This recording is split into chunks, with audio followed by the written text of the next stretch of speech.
आजा आजा आजा आजा आजा।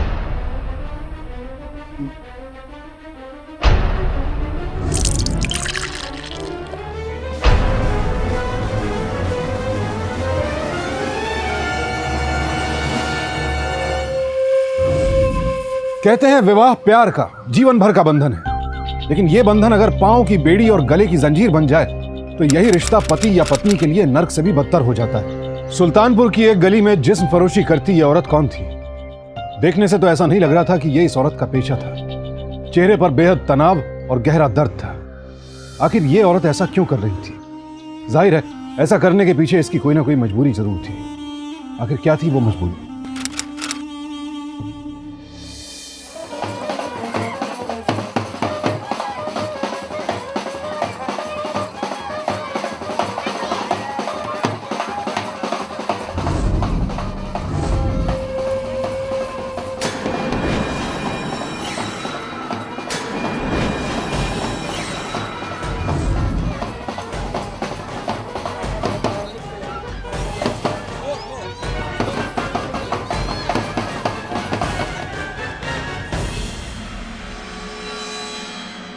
उषा जी, ये देखिए फोटो है। आप ही ने कहा था ना, अब इस तस्वीर को देखे और लड़के को देखे। आपने कहा था ना कि जोड़ी बहुत अच्छी है। वो 4-5 साल ही लड़का बड़ा है, लेकिन यहाँ तो सब गड़बड़ दिख रहा है। ये पुरानी फोटो दिखा करके और आप इस लड़के से शादी करवा रही हैं। अरे 15 साल बड़ा है लड़का, 15 साल। थोड़ा दिमाग से काम लीजिए मिश्रा जी। लड़का तो लड़की से थोड़ा बड़ा ही होना चाहिए ना। अब आप ही बताइए, हमारे जमाने में लड़का 10-12 साल बड़ा होता था तो अच्छा मानते थे। अब लड़का थोड़ा बड़ा होगा तो उसकी सूझबूझ से घर गृहस्थी थोड़ी अच्छी चलती है। पर मेरी शोभा तो 25 की है और ये 40 का नस्ती। 40 से कम का नहीं है। हाँ तो मैं कहती हूँ, अगर आप लोगों के पास पैसा है तो ले आइए ना कहीं से जवान लड़का। अरे मिश्रा जी, जिद मत कीजिए। अगर इस वक्त आप लोगों ने लड़की की शादी नहीं की ना, आप लोग बहुत बड़ी मुसीबत में आ जाएंगे। अभी तो आप लोग जिंदा हैं तो अपनी लड़की की देखभाल कर रहे हैं। कल को आप लोग नहीं रहे तो कौन देखेगा आपकी लड़की को? और समाज का तो आप लोगों को पता ही है, कितने बदमाश लोग भरे हुए हैं यहाँ पर। कौन देखेगा आपकी लड़की को? और वैसे भी क्या कमी है इस लड़के में? हाँ, अच्छा खासा कमाता है, दारू नहीं पीता, जुआ नहीं खेलता, अपना मकान है उसका। और सबसे बड़ी बात तो ये है कि आप लोगों से दहेज में एक भी पैसा नहीं ले रहा वो। क्या बात कर रही हैं आप? उम्र देखी है उसकी। अब आप मुझे बता दीजिए सोचकर, वरना मैं बाहर जाकर अभी सब कुछ रुकवा देती हूँ। ठहरिए 1 मिनट।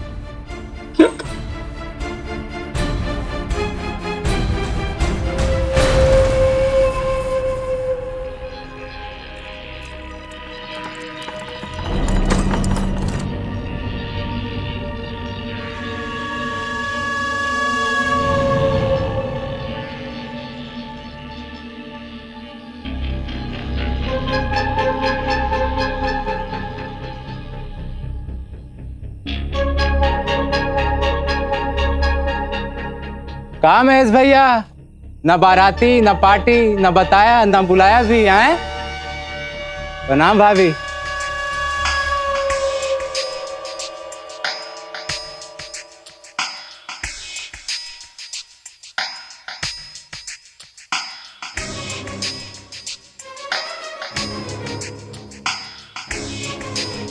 लो, फिर एक नई दुल्हन लेके आ गया।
बैठो। सर में दर्द हो रहा है।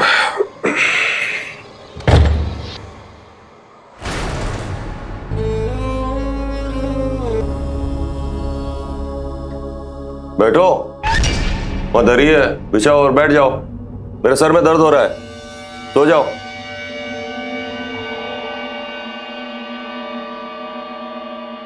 कौन है वहां? अंदर झांक रहा है, हाथ पैर तोड़ दूंगा।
काम आ गया।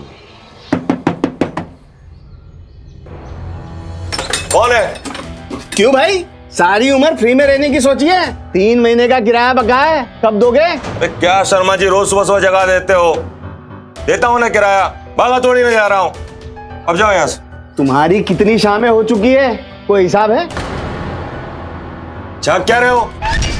कहा ना मैं देता हूं किराया, शाम को आ जाना। अब आने की जरूरत नहीं है, मैं खुद आकर दे जाऊंगा। जाओ यहां से। है, जाता हूँ, इतना बिगड़ने की जरूरत नहीं है, समझ गए? और हाँ, आपके पूरा किराया चाहिए, कोई बहाना नहीं चलेगा। तमीज नहीं है। चाय।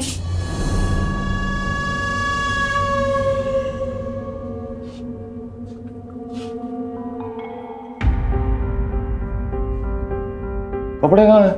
वो सब गंदे हो गए थे, इसलिए हमने धो दिए। धो दिए?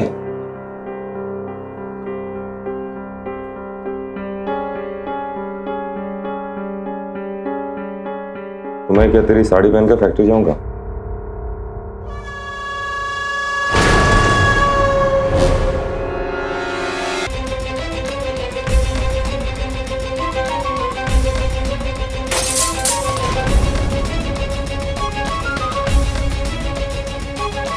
अगली बार जो कुछ भी करना मुझसे पूछ कर करना, कुछ भी उल्टा पुल्टा करने की जरूरत नहीं है।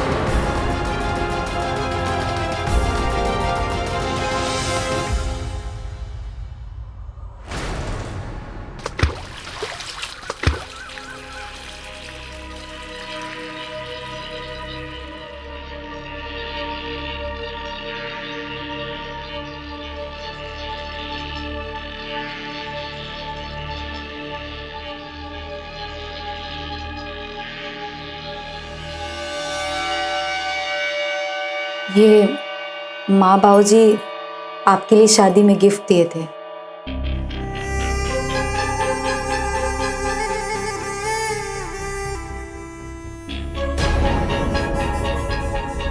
अच्छा, नाश्ते में क्या खाएंगे?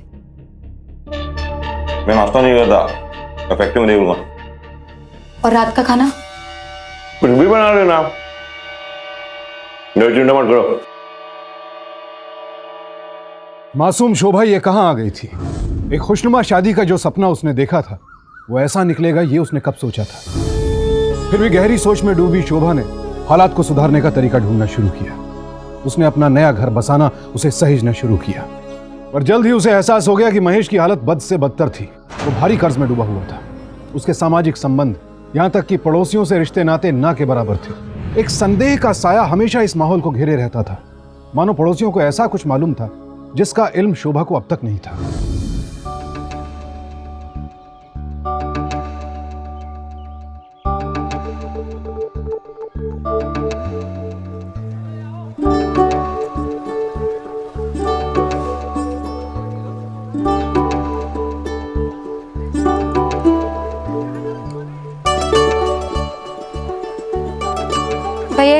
पैसे दिए?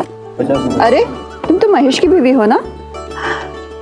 अरे कितनी सुंदर है। और ये महेश तो एक नंबर का पियक्कड़ है। तुम्हारे माँ बाप ने कैसे उससे शादी कर दी? अरे सुबह से कुछ खाया है कि नहीं तूने? ये महेश तो है ना, ऐसे ही है। बाहर क्यों आ गई? हाँ, किसने बोला है बाहर आने को? मैंने बोला था बाहर आने को। और किससे पूछकर इससे बात कर रही है? क्यों बात कर रही है इससे? अरे बीवी से ऐसे बात करता है? चुप! मेरी बीवी है, मैं कैसे हैंडल करूं मुझे पता है। तू होती कौन है बोलने वाली? घर के मामले में घुसने की कोई नहीं है। चले यहाँ से, चल। हाँ हाँ, तेरे से बोलना ही कौन चाहता है? कोई मोहल्ले में तेरे से बोलना नहीं चाहता है। सारा दिन पड़ा रहता है घर के अंदर, पीता रहता है और काम धाम कुछ नहीं करता। तेरे जैसे को तो जेल भेज देना चाहिए।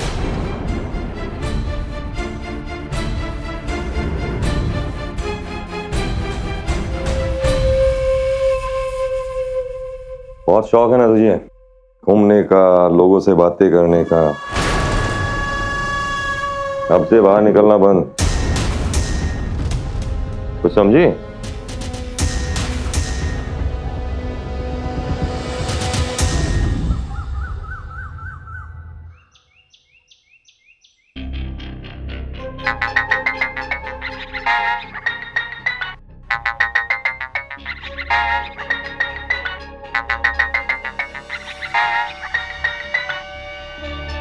वो आटा और चावल नहीं है।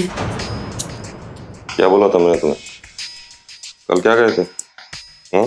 तो दोपहर में क्या खाएं? एकादशी का व्रत रख लो।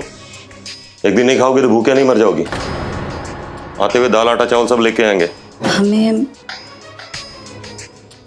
माँ से बात करनी थी।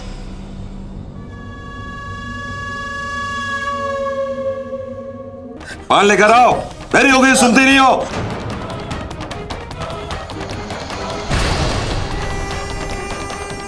चिल्ला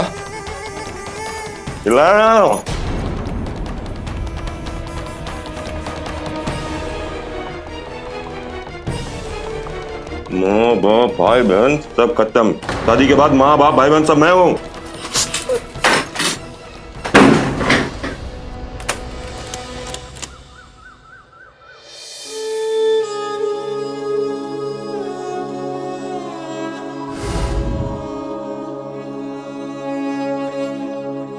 ले बेटा, ले जल्दी से आजा, थोड़ा सा खाना खा ले।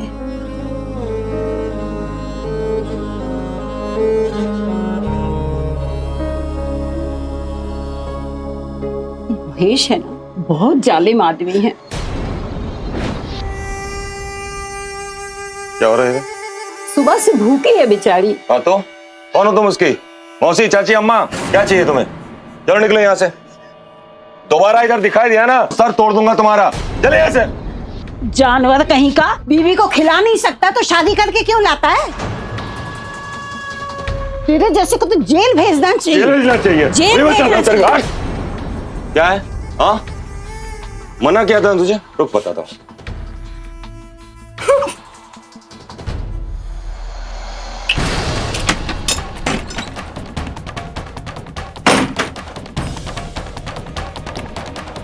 इधर आ, बाहर निकल। बताता हूँ तुझे कैसे से कर रही है मेरा। हाँ?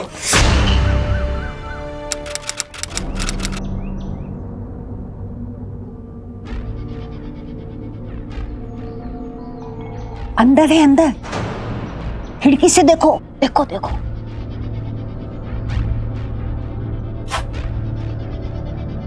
शोभा, शोभा, शोभा। अम्मा,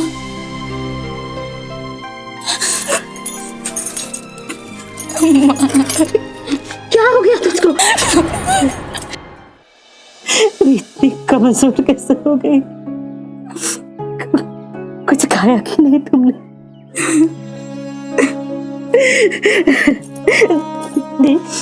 मैं तेरे लिए ये सब्जी बहुत पसंद है ना, ये देख मैं तेरे लिए लाई हूँ।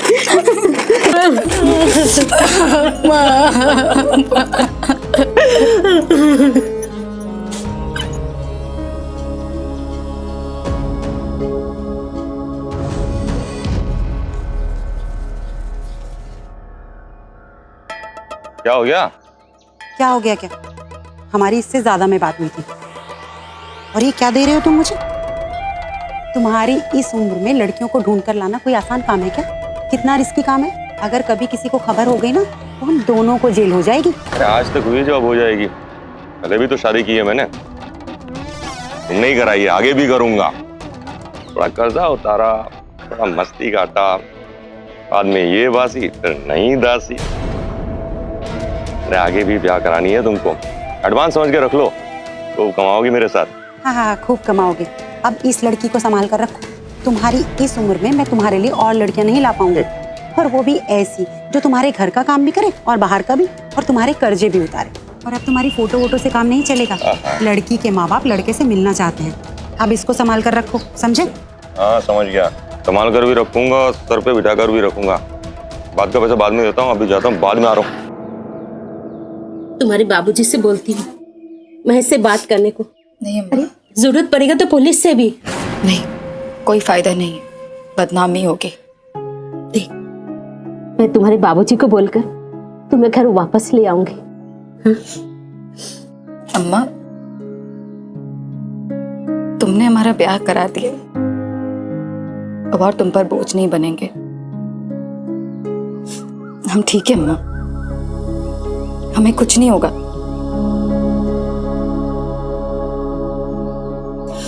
ये देख, ये रख इसको। हाँ, अब ठीक से रहना। हमारे देश में आज भी छोटे बड़े गांव, कस्बों, शहरों में इंसान की शक्लों में जानवर घूमते दिखाई दे जाते हैं। शोभा भी ऐसे ही एक जानवर की गिरफ्त में फंस चुकी थी। महेश ने उसे अपने साथ कहीं चलने के लिए तैयार रहने को कहा था। कहां ले जाना चाहता था वो उसे? कहीं एक नए नर्क, एक और खौफनाक दुनिया में तो नहीं धकेलना चाहता था उसे वो? रुके रुके, महेश जी कहाँ जा रहे हैं लेके आप शोभा को? बेटी भी आ देंगे तुम लोगों ने, अब कोई बहस नहीं। जाओ यहाँ से, जाओ, आ रहा हूँ। अरे क्या बात कर रहे हैं, खाना तो ठीक से खिलाते नहीं आप, और उस पर से मारते पीटते हैं 100 अलग। तुम्हारी बेटी मेरी जिम्मेदारी है, मैं इसे मारूं या क्या करूं, तुम्हारे क्या टेंशन है? आप उसको ऐसे कैसे रख सकते हैं? हम पुलिस को बुलाएंगे। ए बुढ़िया, ज्यादा होशियार ही नहीं। बुढ़िया, अपने बुढ़िया को समझा दे, तुम्हारी बेटी मेरे पास है और जिंदा है। ए भैया चलो। अरे लेकिन महेश जी, ये कहाँ लिए जा रहे हैं? अरे रोके ना।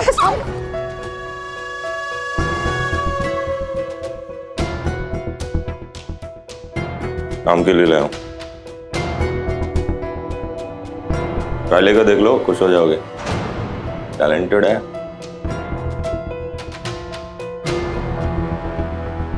अच्छा तू जा।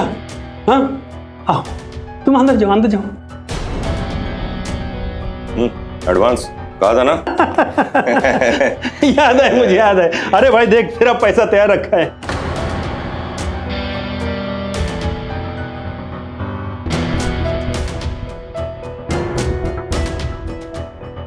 सुन, शांति से काम करना, जो बोलेंगे वही कर लेना, और भागने की कोशिश तो बिल्कुल मत करना, तो हाथ पैर तोड़कर गऊ की तरह खूंटे में बांध कर रखूंगा। तुम्हारे माई बाप भी बचा नहीं पाएंगे, टेटुआ दबा दूंगा उनका। सुनिए, हमें यहाँ नहीं रहना, हमें घर ले चलिए, हमें यहाँ काम नहीं करना, हमें ले चलिए। तो काम तेरा बाप करेगा है? चिंता मत करो, आओ आओ आओ, अंदर अंदर चलो। नहीं, डरने की कोई बात नहीं, चलो चलो चलो। हाँ अंदर चलो।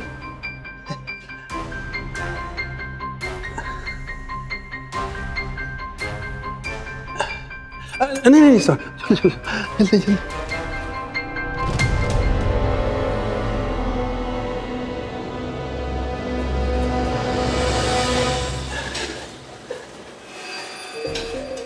वाह, चलो चलो चलो,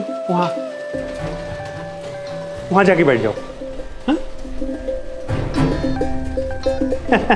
अरे डरो नहीं, ये तुम्हारा ही सीट है। बैठो बैठो बैठो।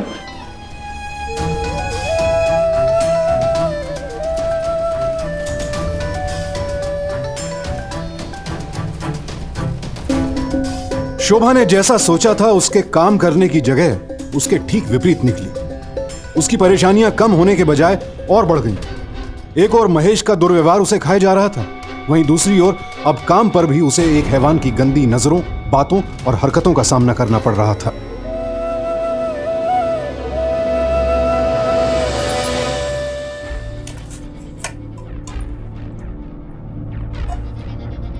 वो हम कल से काम पर नहीं जाएंगे।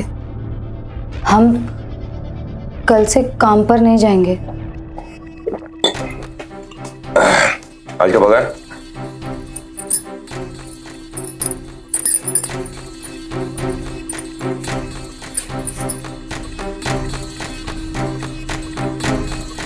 ₹50?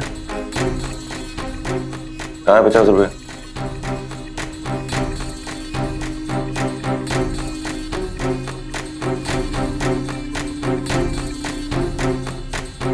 गाउन पहन कर आ जा।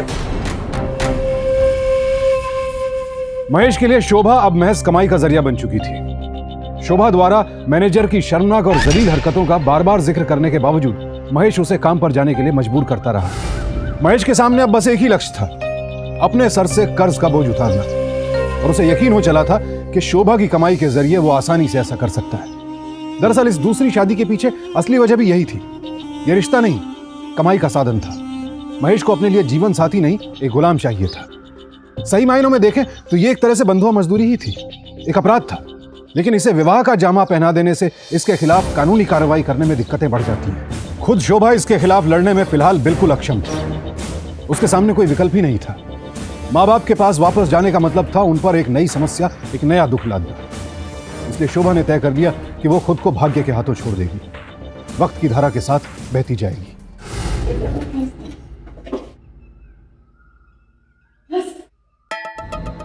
हमें पुलिस को खबर कर देनी चाहिए। धमकी दी है उसने।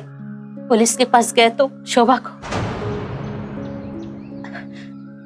अभी कोई बता रहा था शोभा को उसने किसी सिलाई मशीन के कारखाने में नौकरी पर रखवाया है। ऐसे आदमी से शादी करके हम लोगों ने बहुत बड़ी गलती कर दी। आखिर कैसे लड़ते दो अभागे माँ बाप, वो भी तब जब एक तरफ सामाजिक प्रतिष्ठा और विवाह का संस्थागत बंधन हो और दूसरी तरफ दामाद की शक्ल में एक जानवर। हालांकि उन्होंने अपनी तरफ से इस मसले को हल करने की पूरी कोशिश की। वो उस औरत उषा से भी मिले जो इस विवाह का प्रस्ताव लाई थी, लेकिन वहां से भी उन्हें निराशा ही हाथ लगी। रही बात शोभा की, तो आखिर वो कब तक अपने ऊपर हो रही ज्यादतियां सहती? आखिर हर इंसान की सहन शक्ति की एक सीमा तो होती है।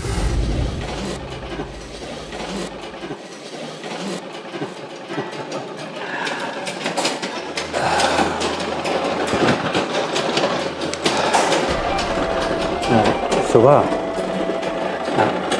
देख, तू ना हमको बहुत अच्छी लगती है। वो क्या कहते हैं ना, हमको ना तुमसे लव हो गया।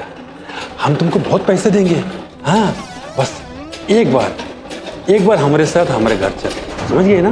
तुझे बहुत पैसे देंगे, बहुत पैसे मिलेंगे तुझे। एक बार आजा मेरे साथ मेरे घर।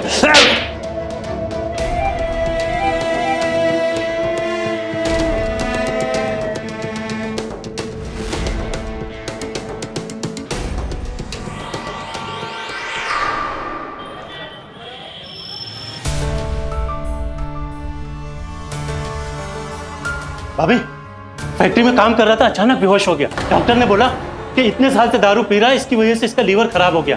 कम से कम 40,000 रुपया लगेगा इलाज में।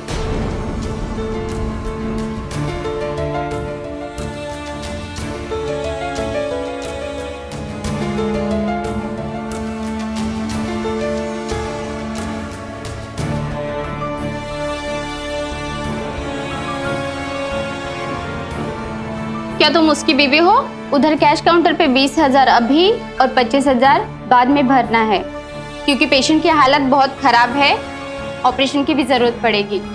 प्लीज। महेश की यह हालत शोभा के लिए एक मौका था अपनी जिल्लत भरी जिंदगी से छुटकारा पाने का। एक ऐसा मौका जो वो शायद न जाने कब से तलाश रही थी। और ऐसा करने में उसका नुकसान ही क्या था? अलबत्ता वो भाग जाती तो एक राक्षस से छुटकारा तो मिलता, एक हैवान जो उसका जीवन हर पल दुखों और यातनाओं से भर रहा था। शोभा के सामने अभी पूरी जिंदगी बाकी थी। कोई और होता तो शायद इतना सोचता भी नहीं, अब तक इस जंजाल से भाग निकलता। लेकिन शोभा के मन में शायद कुछ और ही चल रहा था।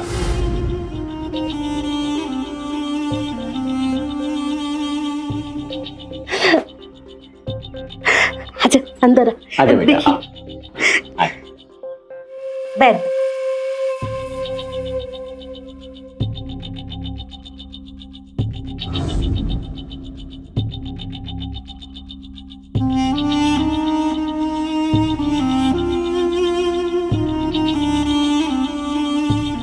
कर रही है तू ये सब?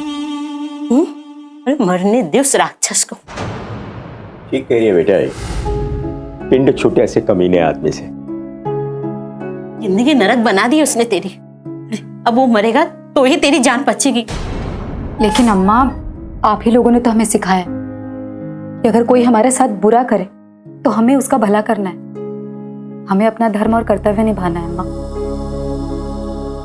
और मैं उनकी पत्नी हूं, वो चाहे जैसे भी हूं, जो भी किया उन्होंने हमारे साथ, लेकिन हम अपना धर्म निभाएंगे अम्मा। हम उन्हें हर हाल में बचाएंगे।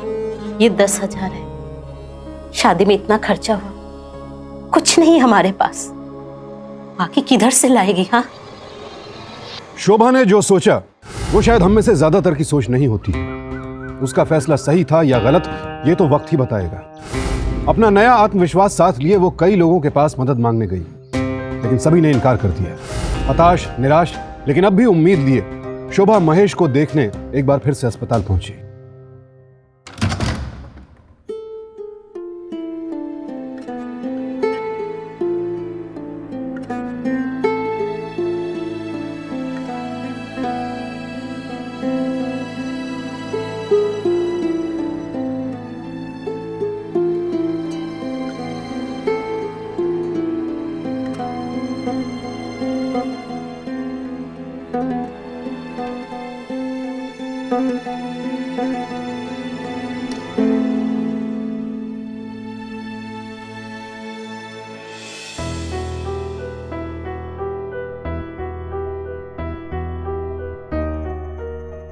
मैंने तुम्हें बहुत तकलीफ दिया,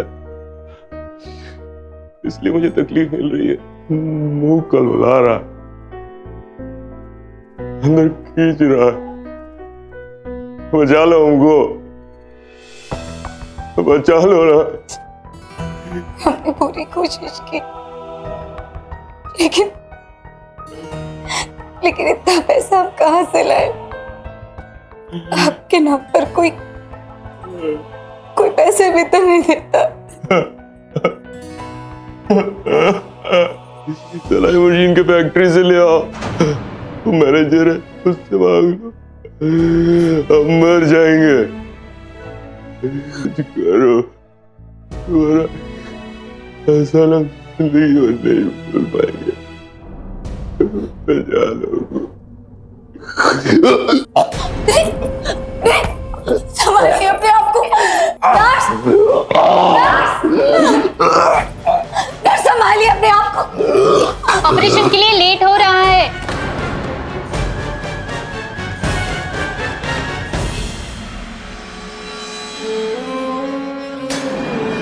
हम तुमको बहुत पैसे देंगे। एक बार हमारे साथ हमारे घर चलो।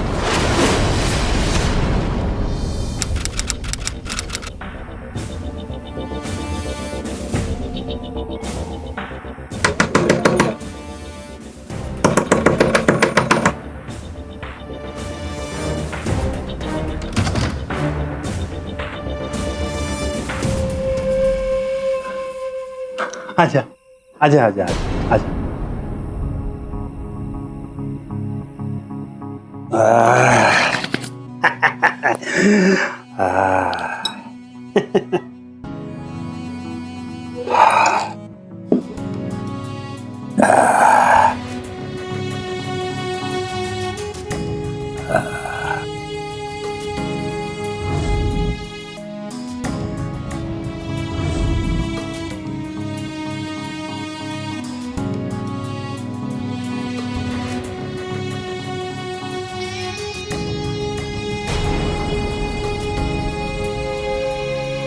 महेश की जान तो बच गई, लेकिन शोभा को इसकी क्या कीमत चुकानी पड़ी यह सिर्फ शोभा ही जानती थी। हर भारतीय नारी को सिखाया जाता है कि अपने पति की हर अनीति, हर यातना झेलने के बाद भी उसके दुख और परेशानी में उसके साथ खड़े रहना पत्नी धर्म है।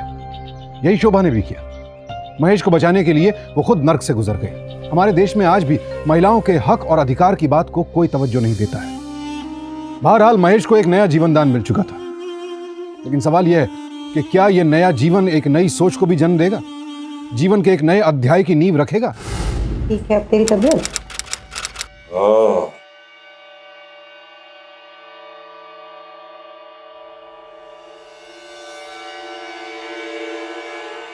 शोभा के पापा ने मकान बेचा, उससे इलाज हुआ मेरा। शोभा के पापा ने मकान बेचा? अरे उसके पास था ही मकान बेचने के लिए? उसके पास सिर्फ एक ही मकान था जो वो 10 बरस पहले ही बेच चुके। आज के टाइम में वो दोनों किराए पर रह रहे हैं। पूछ तो जरा इससे कि कहाँ से लाई है इतना पैसा। शोभा, शोभा!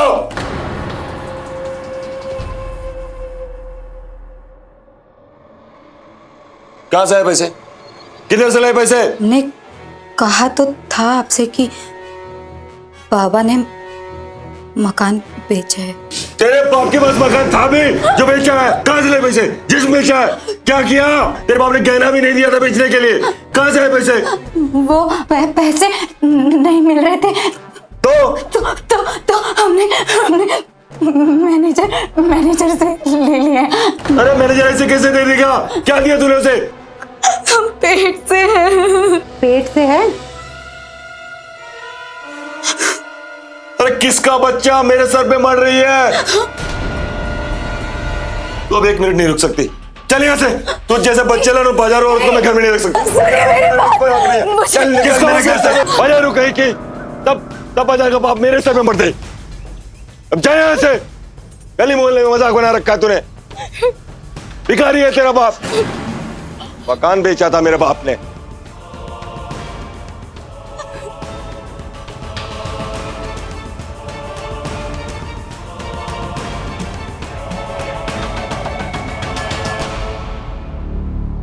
जाहिल, अरे राक्षस है वो। अब तू उसके पास नहीं जाएगी। राक्षस नहीं, अत्याचारी है वो, दुराचारी है। मेरा वश नहीं चलता वरना मैं उसे जान से मार देता। वो जो भी है बाबूजी, अब उसे सजा दिलानी होगी।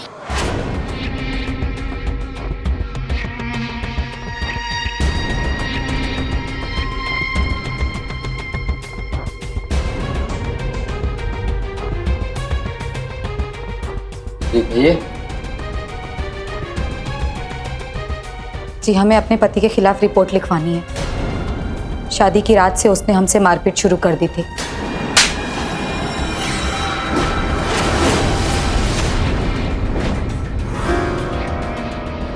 आप फिक्र मत कीजिए, अभी उसको हम देखेंगे। शोभा के इस बयान के बाद पुलिस हरकत में आ गई। पुलिस महेश की बस्ती पहुंची, लेकिन महेश को पहले ही खबर मिल चुकी थी और घर पर ताला लटक रहा था। पड़ोसियों से बातचीत करने पर पुलिस को पता चला कि महेश की पहले भी 2 बार शादी हो चुकी थी। पुलिस ने महेश और उषा की तलाश शुरू कर दी, लेकिन उनका कहीं कुछ पता नहीं चला। आखिरकार पुलिस ने मकान मालिक और मैनेजर के घर भी छापा मारा, लेकिन फिर भी महेश का कोई सुराग नहीं मिला। और इसी बीच पुलिस को एक अहम कामयाबी मिली।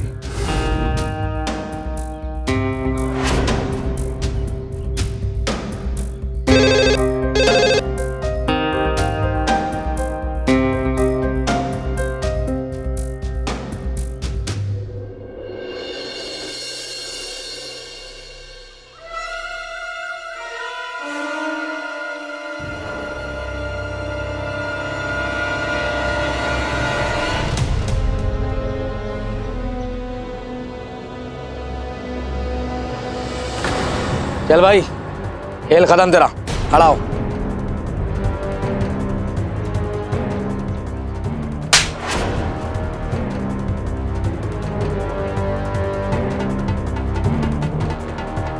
इस बच्चेलों लड़की के कहने पे आप आए हो इंस्पेक्टर साहब? चुप, पकड़ो इसको भी। अरे मैंने क्या किया है? हाँ, मैं तो शादी ब्याह कराने का काम करती हूँ। हाँ, बहुत अच्छे से जानता हूँ। मैं प्रोफेशनली करती हूँ, समझे? तेरा सारा प्रोफेशन जानता हूँ। अभी किसी अधेड़ आदमी की शादी किसी जवान लड़की के साथ, और अभी शादीशुदा आदमी की शादी दूसरी लड़की के साथ। कैसा प्रोफेशन है तेरा? अरे इस बच्चलन औरत के कहने से आप लोग आए हो मुझे पकड़ने के लिए? पूछो इससे जरा, ये इसके साथ सोई थी कि नहीं? बस बहुत बोल लिया आप। सर, झूठ बोल रही है औरत, झूठ बोल रही है। सर, हम आपको बता रहे कि सच्चाई क्या है। दरअसल उस रात को हमने शोभा को अपने घर बुलाए थे। यह भी सच है कि शोभा पर हम बुरी नजर रखते थे, लेकिन सर एक सच कह रहे हैं, कुछ नहीं हुआ था, कुछ गलत नहीं हुआ था उस रात को। क्या बस भी कर, तेरे रोने से तेरा पति ठीक हो जाएगा? हाँ? पूरा नशा उतार दिया।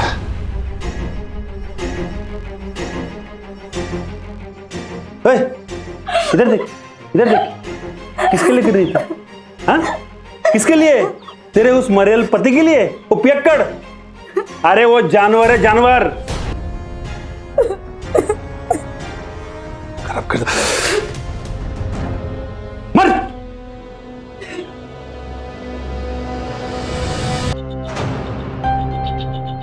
रख, रख और जा यहां से। दोबारा यहाँ कभी मत आना। चल निकल। खराब कर दिया।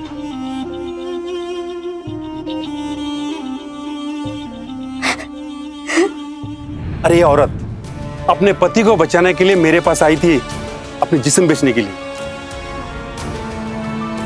ये औरत पवित्र है, पवित्र है औरत। लेके चलो इन सबको, चलो।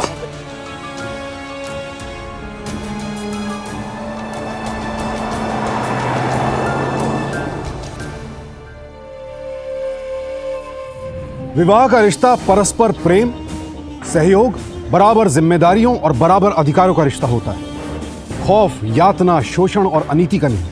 और अगर ऐसा है तो फिर विवाह विवाह नहीं, अपराध की शक्ल इख्तियार कर लेता है। महेश को शादीशुदा होते हुए भी धोखे से दोबारा शादी करने और घरेलू हिंसा के जुर्म में आईपीसी की धारा 494 और 498 ए के तहत 50,000 रुपए जुर्माना और 7 साल कैद की सजा सुनाई गई।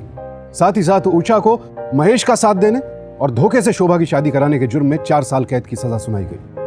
बढ़ते घरेलू तनाव का इससे स्पष्ट बयान और क्या होगा कि हमारे देश में हर साल तकरीबन 3.25 लाख तलाक के मामले दर्ज होते हैं। अगर शोभा चाहती तो वो भी तलाक ले सकती थी, लेकिन उसने विवाह के नाम पर अपने ऊपर होने वाले जुल्म के खिलाफ लड़ने की ठानी। अपने जैसी और मासूमों को महेश जैसे दानव के चंगुल से बचाने की ठानी। सावधान इंडिया इस साहसी महिला को सलाम करता है और आप सबसे विनती करता है कि समाज में छिपे ऐसे दरिंदों के प्रति सचेत रहें और उन्हें कानून की जद में लाएं। इसी प्रार्थना के साथ अब मैं सुशांत सिंह आपसे विदा लेता हूं। फिर मुलाकात होगी ऐसी ही एक और सत्य घटना के साथ। देखते रहें सावधान इंडिया, इंडिया फाइट्स बैक।